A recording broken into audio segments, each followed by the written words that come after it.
Hello, everyone. Welcome back to Tony Sports Games for episode 17 of our Dynasty Playthrough series here on Draft Day Sports College Football 2026 with the Louisiana Ragin Cajuns on the road to glory. This is our Season 1 finale episode, and I really just want to kind of review the season that was. Take a look at our team, give some grades out, maybe to myself, also to a lot of our players that were playing key roles for us this year, see what we did well, what we struggled at, what we can build on, and what we need to improve before we get into Season 2 here. It's especially exciting since this was our first season with a recruiting class that we recruited. Of course, we had a ton of freshmen play a lot of snaps on both sides of the ball. So we're going to take a look at all that. We'll also take a look at some awards, like the Heisman, for instance, and get everything set up to begin our next season, begin Season 2 in our next episode. So let's get right into it. Let's give some grades. Let's review. Let's take a look back and prepare to look ahead. Here we go.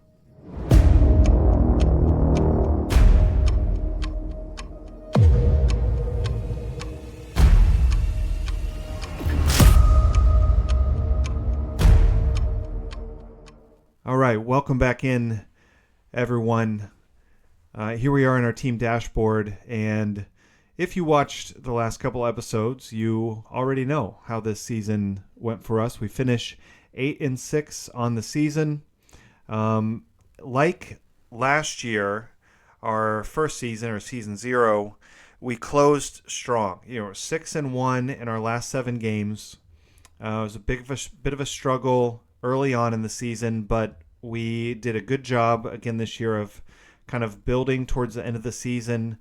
You can see, a lot of positive results as we get kind of down the stretch here. Especially proud of how we wrapped up the conference slate to be able to get into this conference championship game. And even though we didn't get that one done, obviously last episode, had a thrilling bowl victory against Miami of Ohio in the 68 Ventures Bowl. And, if you're like me and you've played any college football game over the years, but there is something that's kind of extra exciting about that, like that first bowl win, that first playoff appearance when you start building a new dynasty. And so this season was a lot of fun. Okay, so the first thing I want to do is review some of our team stats. And we're going to review ourselves kind of against the Sun Belt, unless there's a category where we're towards the top or towards the bottom, or first or last, then we'll look maybe nationally. But review some of our team stats, and then we'll look at our team leaders, and especially our freshmen that played a ton of snaps this year, because we had a lot of them. So if we just look at the Sun Belt, points were kind of dead in the middle. Total yards, again, we're more or less in the middle. And passing yards per game, we're in the middle. Actually, we're towards the bottom. We're actually fifth from the bottom. So on a per game basis, not a lot stands out offensively. Rushing yards per game, we're a little higher up at 156. So we're tied, we're fourth in the conference. Defense is where we shined this year. We're second in the conference in points allowed per game, and I doubt we're too far from the top, nationally. We're in the top 25 or so in terms of points per game given up. So that was the best part of our team this year, was the defense. We are first in total yards allowed per game, third in both passing yards and rushing yards allowed per game. So some good work by us there. Now, we did finish with the third most turnovers in the Sun Belt Conference with 24. We only forced 19, which, if we had less turnovers, forcing 19, is kind of in the middle here. But we had a -5 turnover differential. So we're tied for third worst in the conference. That is one statistic that if we can turn around next season, if we can cut down on the turnovers, if we can maybe force a few more ourselves, could make a pretty big difference for us. And then, of course, we are second worst in the conference in sacks allowed. We allow 43 sacks as a team. We have the second most missed blocks as well with 75. So a big part, I think, of the reason that a lot of our team offensive numbers are kind of mediocre probably does boil down to offensive line play. And we'll take a look individually at some of our offensive linemen here in a second, especially some of the freshmen that played a lot. I think if I was to critique myself in one area from last year, we recruited so many freshman offensive linemen because we knew we needed a lot of new ones.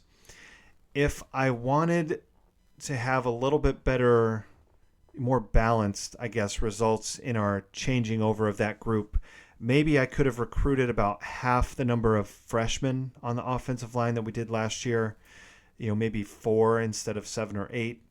And then we could have brought in, 3 or 2 or 3 portal guys, just kind of stabilize the position. Because, of course, a lot of our, freshmen or not, a lot of our offensive linemen struggled. But that was an area where we definitely did not excel. Now, defensively, we finished towards the bottom in terms of interceptions. We only grab 7. So that is what it is. We're kind of in the middle for sacks, although as I mentioned a couple episodes ago, we're at the top for knockdowns, we're at the top for hurries. So overall, we had an effective pass rush, just not in terms of finishing sacks. We are number 1 in the Sun Belt in forced fumbles. Remember, that is one of the things I mentioned for our defensive philosophy. In order for that to work, I thought we might be a little bit light on interceptions because we're focusing less on athleticism with our defensive backs. As a team, we're kind of focusing more on tackling. So I think we need to be, year over year, we need to be towards the top in forced fumbles. But we were number 1 this year, so that's great. We're number 4 in passes defensed. And then in terms of tackling, I did say I wanted low missed tackle numbers. We're kind of in the middle. We're, in the middle to lower middle in terms of TFLs. Our weakness defensively was stopping the run, but our pass defense overall between passes defensed and quarterback hurries was pretty good. So let's take a look individually at some of our statistics. And of course, along the way here, we're going to run into a lot of these freshmen that played a lot for us this season. So first, of course, passing, we have Greg Enriquez, our true freshman quarterback. Now, for what it's worth, Greg ended up kind of in the middle in terms of yards, touchdowns. Of course, he did have 10 interceptions on the season. He was also sacked 53 times, which that, we would like to get him a little more protection next year. But overall, I'm pretty happy with the freshman season that Greg had. He is a pretty accurate passer, at 66%. The 10 touchdowns or 18 touchdowns against 10 interceptions, we hope we can improve that in future seasons, and we hope we can bring the sacks down. But, of course, there is a chance if we win over the next couple seasons and we gain some prestige, we may be able to recruit a better player than Greg. But if not, I think we can make do with him as our starting quarterback for the next couple years, especially if we can improve our offensive line play. But overall, I would give Greg a B to B plus. I'm pretty happy with the work he did this year in his freshman season. Now, running the ball, we have, as you can see, we have 4 players that carried the ball over 60 times. Of course, we have 3 guys at the top here that were all freshmen, brought in by us in our recruiting class last year. By the end of the season, Elliott was our leader in terms of yardage, even though he didn't have as many carries on the year as Levy. So on a per carry basis, Elliott was quite a bit better. About 4.5 yards a carry. He does have 6 fumbles on the season. Lost 3 of them.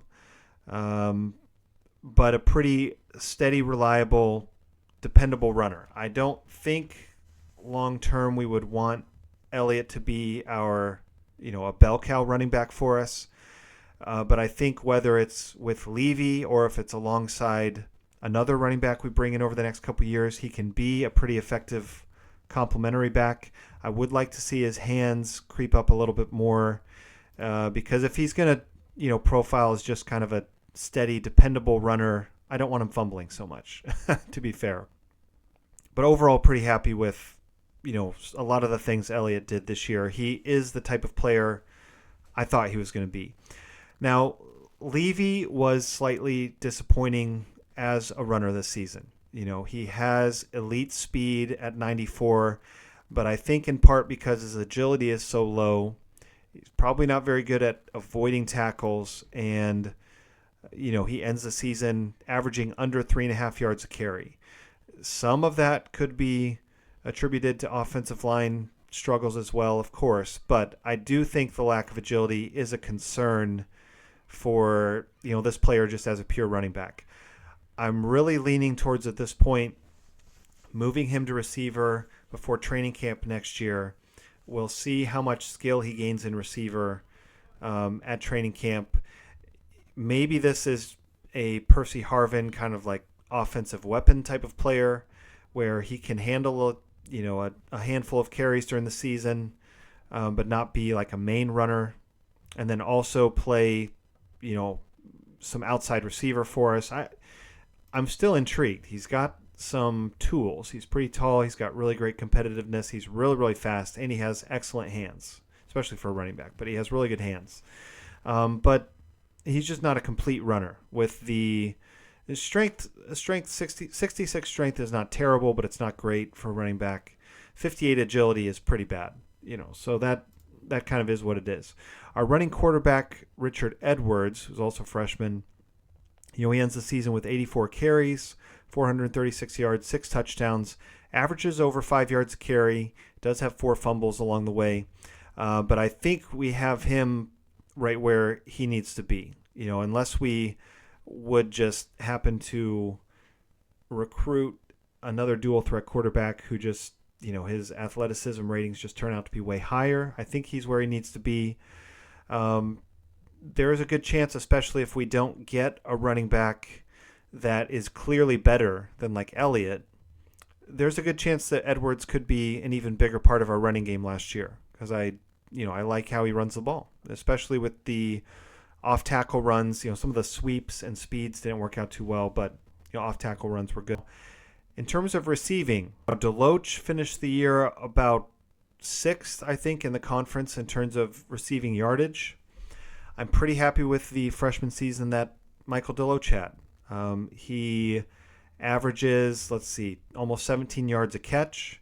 He only has 4 drops on 67 targets, which is not elite, but not terrible. And, especially late in the year, I thought we saw him get involved a little bit more, and he's a pretty good downfield outside receiver. And I think that's the role he's going to play for us in the future. Now, hopefully he's not our clear-cut number 1 receiver for the next 3 years. We hope we can bring in, someone that's even better than him and maybe move him to the second outside receiver position. But pretty happy with the season he had.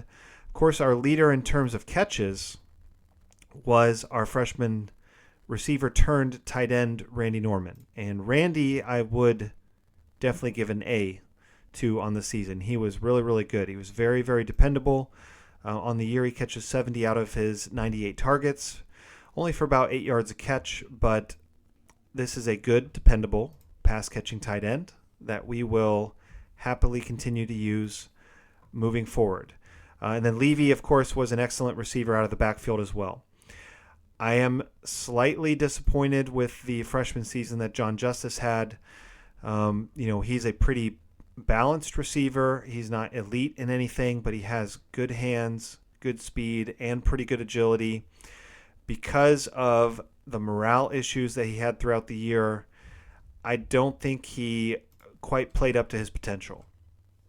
Also, he doesn't have great positional skill at wide receiver. I would like to see this grow if possible. Don't know if it will grow much more while he's in school. He's going to continue to see the field, I think, but I was hoping for a little bit more, especially after training camp with how much he improved in training camp last spring.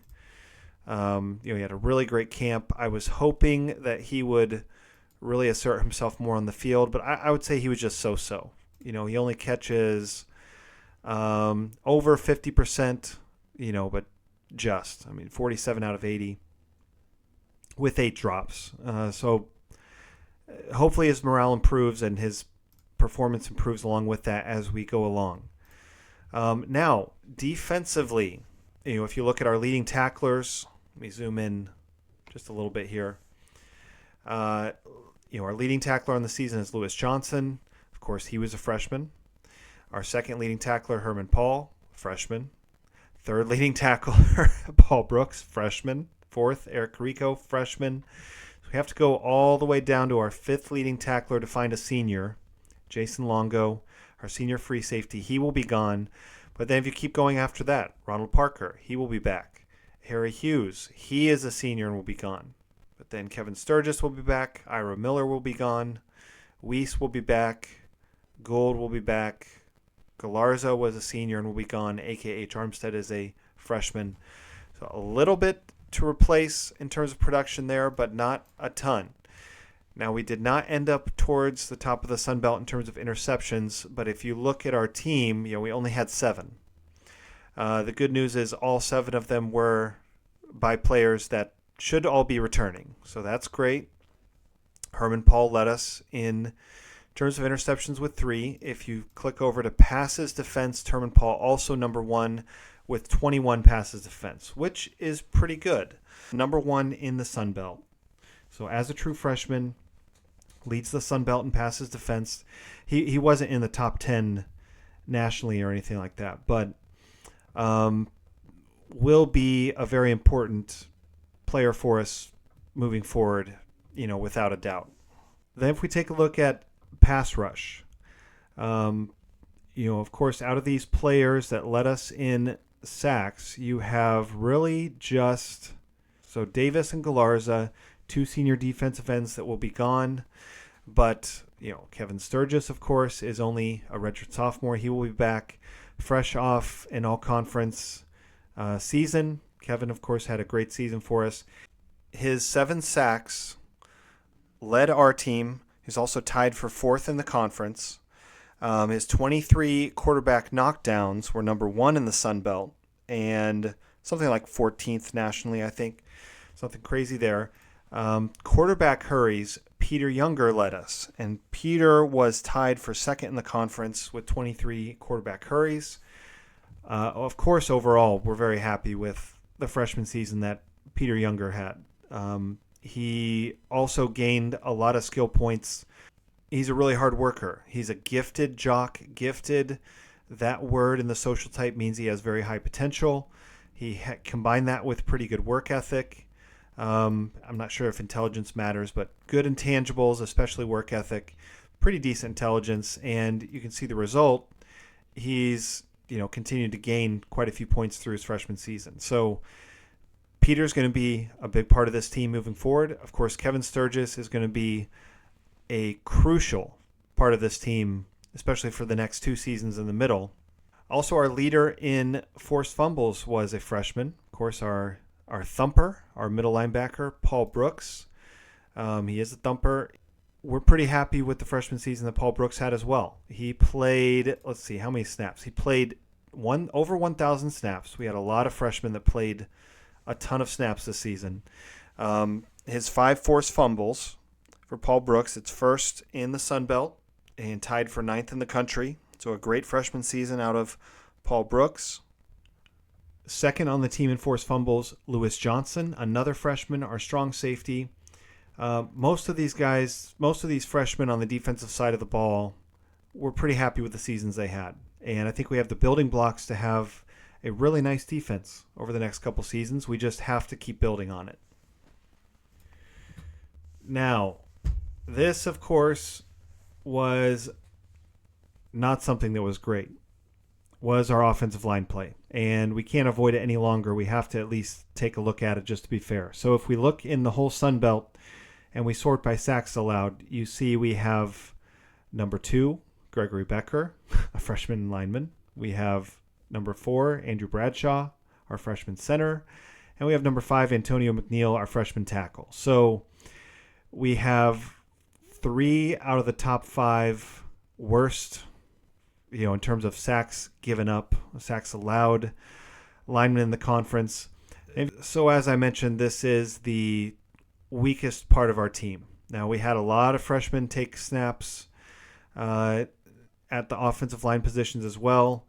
But, you can see, ideally, if a lineman is playing well, sacks are going to happen. But when it goes in the books as a sack allowed, that really means like they blew it, so to speak. So you would like to see an offensive lineman allow less than 4 sacks for the whole season.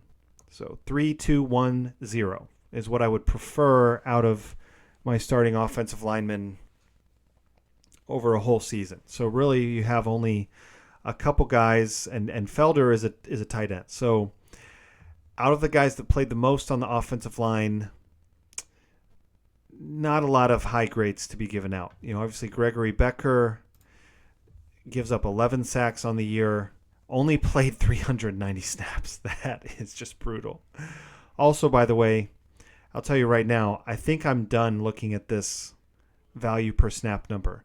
Until they actually give us a definition of what this is, this may as well be about as useful as PFF, because for this player to give up 11 sacks on under 400 snaps and to get a value of 9 per snap, that's not real. So we are ignoring that number, I think, from now on, at least for offensive linemen, maybe altogether.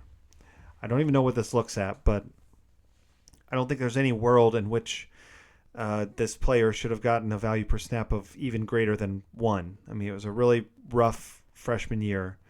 Also Antonio McNeil is up here, Andrew Bradshaw, and Hector Bear, all freshmen there. Salgado, of course, will be gone. Basically, if you boil it down, you see reasonable but not great production in run blocking and pretty poor performances almost across the board in pass blocking.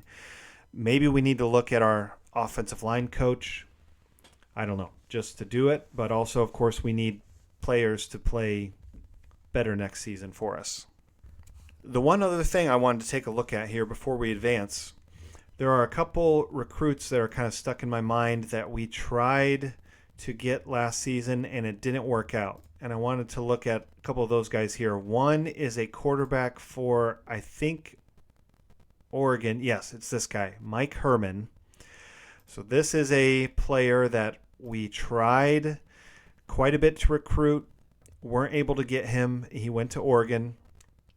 This led us to recruit Greg Enriquez, who I said I'm fairly happy with. Of course, looks like Mike Herman here is probably better overall. Not such great intelligence, but if you look at him this season, looks like he played 300 snaps. So Oregon probably had some quarterback injuries along the way. Throws for 995 yards, 6 touchdowns, 2 interceptions. Played in how many games? Played in 10 games, started 3 games. So interesting there. And then the other player I want to look at, of course, is going to be the receiver that we failed to acquire. And this one's going to hurt a little bit. It's this guy right here, Darren Hackney. He was a 3-star wide receiver out of the state of Louisiana. We put a lot into recruiting this player too, although it became clear, as you can see from his player history, once Oklahoma, LSU, ECU swooped in, LSU took over about week 6 or 7. He committed to them week 8 of last season. How did Darren Hackney do this season? Well, he led LSU in receiving yards, with over 1,000. Led them in receptions as well. 10 touchdowns. Averaged almost 23 yards a catch. Pretty good. We could have used him. Didn't get him. So a couple guys that we barely missed out on had some pretty good freshman seasons. Just for kind of the sake of immersion, I have written down some guys that we put a lot of money into this season and failed to recruit. So, so this time next year, maybe we'll make it an annual tradition to check out some of the players that we failed to get, just to know what we're missing out on. Okay, now it is almost time to advance the season. The one thing we're going to do right here and right now, is going to be to look at the Heisman race. Now, I can tell you, because I already looked at it briefly, you've got really a two-man race here at the top. These two players from Oklahoma, to me, are probably head and shoulders above everybody else. The Penn State quarterback also had, I'd say, quite a good season. 4,200 passing yards, 45 touchdowns, and 8 picks. The one thing he had is less interceptions, I guess, than this guy, Ariel Madden from Oklahoma. But Madden is kind of the leader in the clubhouse. Almost 5,500 passing yards, 57 passing touchdowns to just 16 interceptions. I believe he is number one in passing yards, number one in passing touchdowns. He's way, way up there. The leading receiver for Oklahoma, Gonzalo Hill, he had a dominant season as well with almost 2,000 receiving yards. You can see he has over 200 yards on the second leading receiver in the country, this Augustin Irwin. I looked at a couple things here. I believe what I'm going to do. You guys can let me know if you agree or not. But I do kind of lean quarterback a little bit. I'm going to give the Heisman Trophy to, is it Ariel? Let me look at the name. Yeah. Ariel Madden. He's a junior quarterback from the Oklahoma Sooners. A pretty incredible player, pretty incredible season this year. I wonder if he will be back or if he will go pro. We'll have to wait and see on that. But this is going to be our Heisman winner. Now, the Walter Camp Award is for the best offensive player. And if you look, I looked it up on Google, like 10 out of the last 12 years, the Heisman winner has also collected the Walter Camp Award. But we're going to go in a slightly different direction here. I am going to give this award to Hill, the wide receiver from Oklahoma, because he was head and shoulders above all the other receivers this year. I think he also should get the Biletnikoff, so he's going to. So sorry to the wide receiver for Auburn, who did have quite a good season, but we're going to overrule him on that. I'm not going to look too much at a lot of these other ones. The Heisman one's the one I was mainly concerned with. We had a few other options here as well. The top defensive player in terms of kind of grading on the year, you got two. You got a strong safety from Wisconsin, but they didn't make the playoffs. Florida State did make it to the national championship game. Griffith with 17 sacks, but it's the Heisman. Unless somebody really blows it out of the water, I think it's quarterbacks tend to get the benefit of the doubt. So those are the awards as they stand here. Congratulations to all the winners. Now we have some emails. We have a prestige update. We gained 2 prestige this season. It says good job, so that's great. I would have liked a little more, but we did go 8-6, so I guess it's totally fair. Last thing before we get out of here, guys, there are a couple changes I'm making to the settings, and we're going to make sure we have those saved here. First, we're going to leave that the same. One of these will make this a little bit easier for us, and that's this one. I'm changing prestige gains to high. Of course, it's not going to make winning any individual game easier for us, but if we are having good seasons and winning, it's just going to reward us a little more and hopefully enable me to get this thing done within the next few seasons so we don't have to go on and on and on and on and on. The other thing I was going to change to make things a little harder. Okay, so transfer chance. I had it set on high when I started. I'm going to turn it down to medium because I think a smaller portal is actually going to make things more difficult for us. So we're going to change something to make it a little easier in giving ourselves a little bit more prestige when we do well. To counterbalance that, we'll change the transfer chance to medium. We'll turn that down. So let's go ahead and save that. One other thing I changed as well, I had the blitz ratio turned up quite high when I started this playthrough. It was at like 0.65 or something. I noticed after the first season that the effect that had was that passing was just entirely too easy. So passing went up to 66% average across the whole league. I think that's too much. We turned it down to where it's still a little higher than default, but brought our average pass completion down to 63, which may be just a little bit high, but I think it's okay. Also, so the blitz affected rushing negatively. It affected passing, actually. It made it easier. So we just brought it down a little bit to kind of balance these things out a little more, which I think this looks about right. So we're going to roll with that moving forward. Now, we don't have anything else to do. So let's go ahead and advance through the Senior Bowl, something that I don't typically pay too much attention to.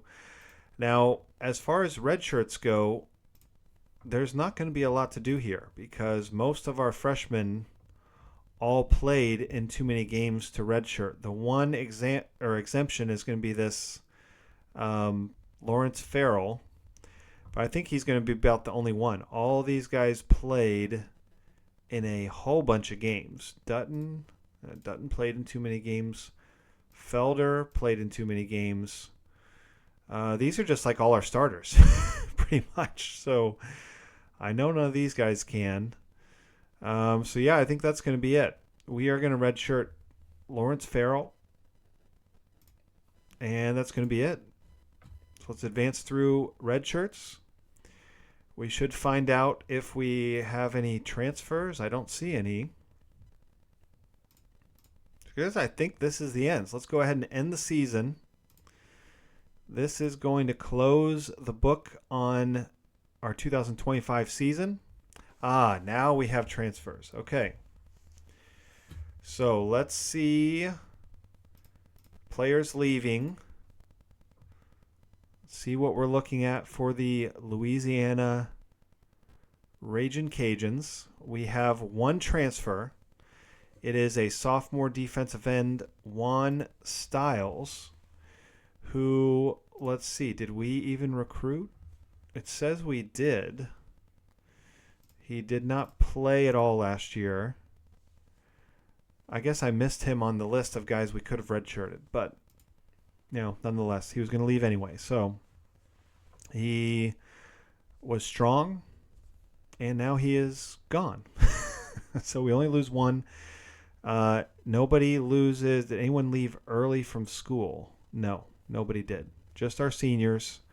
One guy that I didn't mention at all in the episode, but of course our fullback, this is kind of a big loss and may change our offense quite a bit going into next year because I don't know if the fullback we recruited is going to be as good of a blocker. But Joseph Clinton, pretty happy with what he did for us last year. 13 pancakes, 0 missed blocks. Fairly athletic for a fullback also with 75 speed, but we'll have to wait and see if the guy we brought in is as good of a run blocker as him. So nobody leaves early. We just have the one transfer. Okay, so that's going to do it for us for Season 1. We are into Season 2 now here with the Ragin' Cajuns. I have decided to take a 1 to 2 week break from this series. So it's going to be a couple weeks until we see the Ragin' Cajuns again. I want to give some people that are following along but might be a little bit behind some time to catch up. And I've gotten some more requests on Discord and on the forum for some more tutorial content. So those will be the videos that will be coming out on this channel over the next couple weeks. Of course, we will return, whether it's in 1, 2, 3 weeks down the road, with the first episode of Season 2 here on the Road to Glory. Hope to see you all there. Until then, once again, as always, thank you all so much for watching. Thanks for the support. Can't wait to see you back here again. in the next video.